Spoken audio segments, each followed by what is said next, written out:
Hello and welcome to another exciting episode of the Job Breakdown. Today we start our coverage of healers with Astrologian. Healers are obviously going to be a little bit different to cover than the DPS were, but we're going to show the different options that the healers have and the different answers they have to various situations you will find yourself in. To start off with, Astrologian has two different sects that it can choose between. Diurnal, which grants you a regen on your Benefic and Helios abilities, which allows you to drop that regen to restore HP over time. Very useful. And you have both the statuses that can go at the same time to double up that regen potency. As you can see, it takes a little bit of mana with Aspected Helios, but Aspected Helios is a lot like regular Helios, just with the addition of that regen. Unless you are using Nocturnal, which allows you to put a shield on your target, using both of those two abilities, Aspect Benefic and Aspected Helios. These are basically going to be your answers to White Mage and Scholar on Astrologian. It is important to note, though, whereas you can double up with the regions, as you saw a moment ago, you cannot double up with the shields. The shields are there until enough damage has been taken to get rid of it, and then they are gone, which means that you will not be able to just double up the Nocturnal as you would the Diurnal. Your question may be then, why would I not just always be in Diurnal? Because it gives me access to regen and to be able to double up that regen.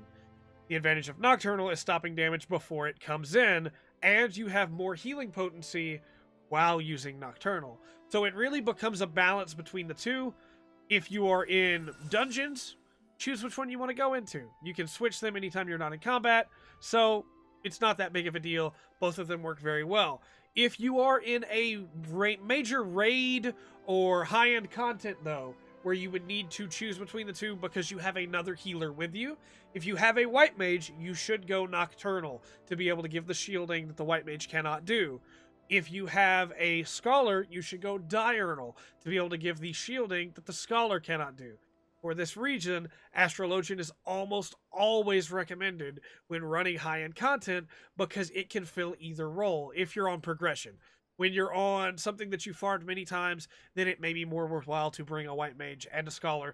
Though most of the time for the other utility that Astrologian has that we're going to get into in a minute, you'll still want to bring that Astrologian. For your damaging spells, you have Malefic. Pretty potent, not too bad at all. You have Combust, which you will want to drop on your target to be able to start racking up some dot damage. You also have Gravity, that allows you to give a big AoE. Very cool looking, does a lot of damage. Let's see that again with a little bit better angle on it. Very cool looking. And then your final damaging move is Earthly Star. Now, Earthly Star is special because, yes, it will damage the foe, but it will also restore HP for anyone within the reach of it. You can detonate it right now to be able to do some damage and restore some HP. When it comes back, we'll share some other stuff that it has. That's it for your damage dealing potential and possibilities as an Astrologian. You do not have a lot that does damage as an Astrologian, but you have a lot that allows you to rack up damage, and you have a lot that allows you to restore damage. And that's where Astrologian really lies, is the utility. It doesn't do a lot when it comes to attacking, but it does a lot when it comes to keeping enemies off of everything else. And the Combust is a really good dot. It's not bad at all. Pretty good potency. And Malefic is not bad either. When you add that in with Earthly Star, it definitely is still worth it to DPS on Astrologian, just because it may not have as many options as White Mage or Scholar. Still very good. You have Collective Uncon. Collective Uncon allows you to put a shield around your party that also lets you get a quick regen in. I'll show you a different use that I use it for most of the time in a little bit. It's very nice. That shield is 10% damage reduction for anybody who's within it when it's activated.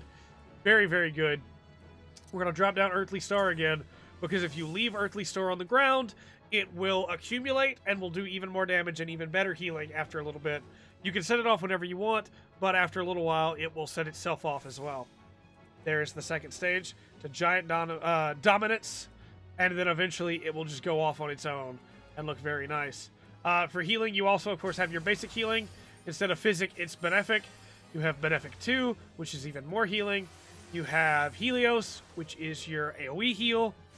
You have Aspected Benefic, as we've mentioned before, or Aspected Helios, which is your AoE shield or regen. You have your single target regen.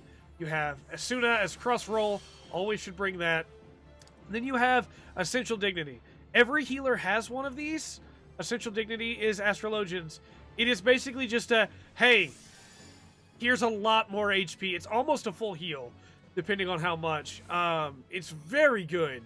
It's not quite as good as White Mages or Lustrate, or Scholars, but it's very good still. Then you have, I'm saving the cards for last if you're wondering why we haven't brought them up. You have Time Dilation that allows you to increase your effects, beneficial effects on a party member for a little while. It has to be someone other than you. But you can even use this on like your Chocobo to be able to extend those effects. Then you have Celestial Opposition, which allows you to stun everyone around you.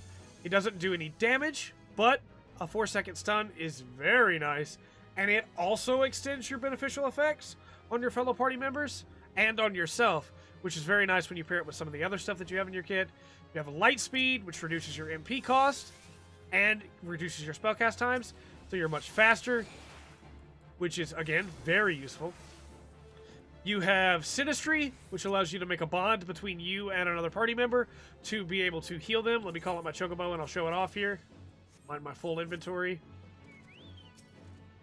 With Sinistry, you can form that bond between the two of you, and then when you heal anyone other than that party member is healed as well. Then, of course, you have Sleeve Draw, which will allow you to do a couple of different drawing mechanics, which we'll get into in a minute. For cross rolls, I always recommend Largesse. I always recommend Lucid Dreaming. I always recommend Eye for an Eye, Cleric Stance, Protect. All of those are super important. Rescue's fun and useful. Esuna is super important. Those are the ones I would really push for, though. You also have Ascend, which allows you to res. Thanks, buddy. Appreciate you. We're going to send you away now. Now we'll get into the last thing before the cards, which is Collective Uncon. The way that I like to use Collective Uncon is like this. To give that shielding in that region, because it's free, it doesn't cost any mana, and it recasts every 90 seconds. If you know the fight, and you know you don't have any big tank buster or any big AoE move coming up that you're going to need Collective Uncon for, you can pop a Collective Uncon to be able to just heal or give that regen and shield everybody a little bit with that extra damage increase that they can take. The damage reduction, I should say. For all of them, all at once. It's very useful, very cool. If you don't know the fight, I guess you don't know the fight, so you don't know when to save it for anyway.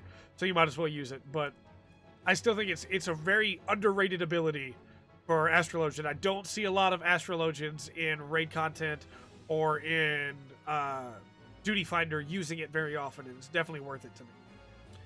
Now we'll get into the cards, and this is where RNG comes in. So we can sleeve draw, which will let us get a bunch of cards all at once to be able to talk about. Sleeve draw is really cool, and it will not overwrite any saved cards you have already. So that allows you a lot of options. We have an arrow that has been drawn. There are 6 cards that Astrologian has access to, 8 if you count the new ones that came in with Stormblood. Arrow reduces weapon skill cast time and recast time, spell cast time and recast time, auto attack delay of a party member by self by 10%. Very nice, very powerful, very cool. Lets you really start getting some extra damage in there quickly. The person that I normally give an arrow to, we're gonna go through all the cards as to who you should default them to, unless you have someone doing better. If you have a monk that is using Fist of Fire and Riddle of Fire and is slowed down by it, you can give them an arrow to speed them back up again. Now that they're not really burning through their TP as much anymore, they're still burning it, but it's not that big of a deal. It doesn't hurt as much as it used to. If you have a bard or a machinist that's about to do a wildfire combo, it's very useful on them. But anyone can benefit from it, so definitely don't be afraid to give it to somebody. Even a black mage can benefit from it, which is really cool. We also have a held card here. It's another arrow. We'll show what that can do in a second because of sleeve draw.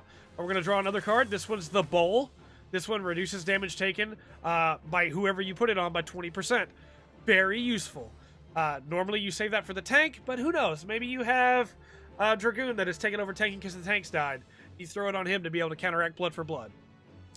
You have an ability called Royal Road that allows you to return the card that you have drawn to the deck to get a special ability with that card. So we're going to use that on Bull, and by doing so we have given ourselves 150% increase on whatever card we use next. Now because we saved that arrow, we can now use that arrow, and thus we have an increased, more powerful arrow. You can do things like that and get some really cool things going on. We also have a card up here from the sleeve draw that is the Lord card. It does 300 damage. Or 300 potency. Just bam. Which is great. I'll show you how to use that as well in just a moment. There's a lot with cards, which is where the rest of this breakdown is going to go.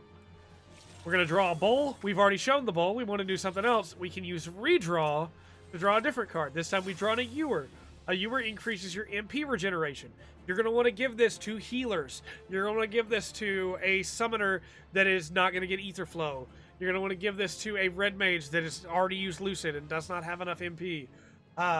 If a healer has died and their MP has gone to 0, you can throw them a Ewer to be able to get that. We can Royal Road a Ewer as well, and we'll get 50% potency, but the next card we draw now has an AoE effect, so it'll affect everyone around us as well, which is very useful. Normally you'd see this used on a balance, but it can be used on anything, depending on the situation. And this utility is what we were talking about earlier with Astrologian and why it's almost always sought for. You cannot really go wrong with an Astrologian because you have an answer to everything. You are the only class in the game that is healing, shields, and can restore MP, and can restore TP, and can reduce weapon skill times, and can increase defense. It's crazy all that Astrologian can do. We drew another arrow. We don't want an arrow. We want to draw some other cards, so we'll redraw. This time we drew a spear. It increases your crit rate. This is great on bards since they're crit procs related. They need to get a crit to be able to get their procs. Give this to a bard literally all the time you can. You can also give it to a ninja, to a monk, to a samurai, to a dragoon. You can give it to anybody. But if you have a bard in the party, you will see a drastic increase in their DPS from giving them a spear, because they will be critting more often, which means they'll be using their better abilities more often. We're going to Royal Road that spear. I was too late to Royal Road that spear because I talked about it for too long, but it would have doubled the duration of the spear instead of giving it more potency or making it an AoE. We're going to wait for our next card here. The other cards we have not talked about are the Spire. The Spire is still here, and the Spire is the card that you will probably learn to hate. It's the one that you're going to get the most likely. It's the one that I always seem to get the most. It restores TP. It's not super amazing. You can use it to be able to get the 50% potency and get the AoE, but it's just not that great. We got another Ewer. We're going to redraw. Got another bowl. That's fine. We're going to go ahead and now show off Minor Arcana. So we can turn our bowl into a Lord of Crowns. And we're going to go ahead and sleeve draw so we can get another card. We got the Spire. Restores TP. We also have a balance saved, so that's great. We're going to Lord of Crowns. Then we're going to try and turn this Spire into, it turned also into Lord of Crowns. We're going to go ahead and Lord of Crowns again. Then we're going to balance to get that extra potency. Probably should have done that before I used Lord of Crowns, because it would have given us more potency, but it's fine. Basically, you can turn it into either one. Lord of Crowns or Lady of Crowns. Lady of Crowns is a heal. That's what I was trying to show off. And then, as you saw, the Spire can be turned into 50% potency. Or you could just use it to regen TP. Who do you want to use the Spire on most of the time? You can use it... most of the time, I just use the Spire on whoever needs it. The tanks are going to be burning TP sometimes if they're doing AoE rotations. Monks will burn TP like crazy. Dragoons will burn TP for AoE rotations. Bards and Machinists for AoE. A lot of AoE rotations eat TP or MP. And so the Spire is very good for them. But for the most part, everybody, if you're doing just regular pulls with just a couple enemies or in boss fights, you're probably not going to run out of TP unless you die. In which case, there's a bigger issue. Here's the Lady of Crowns. Restores target's HP. Cure potency 500. As you can see, very potent healing. And the last card that we haven't drawn out of here, but we did have in our spread, is the Balance. The only thing we really have left to talk about is the spread, so we're going to hit on it with this last draw that we're going to do here. Basically, if you have a card, like you draw a Balance, and you don't have a potency increase, or you don't have an AoE version, because you haven't been able to Royal Road the cards you want, then you can draw it, put it in your spread, and then draw another card, and Royal Road it to be able to get the effect. And the last thing we'll show off here is Sleeve Draw. I should have used Cleric Stance before Lord of Crowns too for that extra damage. Because we have this arrow, or spear, sorry, currently held in our Royal Road, or in our spread, it is still there and is unaffected, even if you sleeve draw. So it's still very useful to go ahead and sleeve draw to fill these two and get a random effect if you will have a card held that you're not worried about using. Because we can still spear. We could Royal Road this one, and then still Lady of Crowns, and then whatever card we have next will have a 200% potency. So as you can see, Astrologian is just options the class. We're able to, and we can double our effect of that, of the spear. You're able to answer almost every situation, and that's where Astrologian really shines. White Mage does more direct healing and has more options to heal. Then you have, of course, Scholar, which is the Shield King, and has a ton of DPS options as well. But Astrologian is where utility is at. And with the sheer level of option that you have, you're going to be hard-pressed to not have an answer to something. With all that said, though, I have been Trey, and this has been the Full Spectrum. And remember to always enjoy the full spectrum that Astrologian has to offer.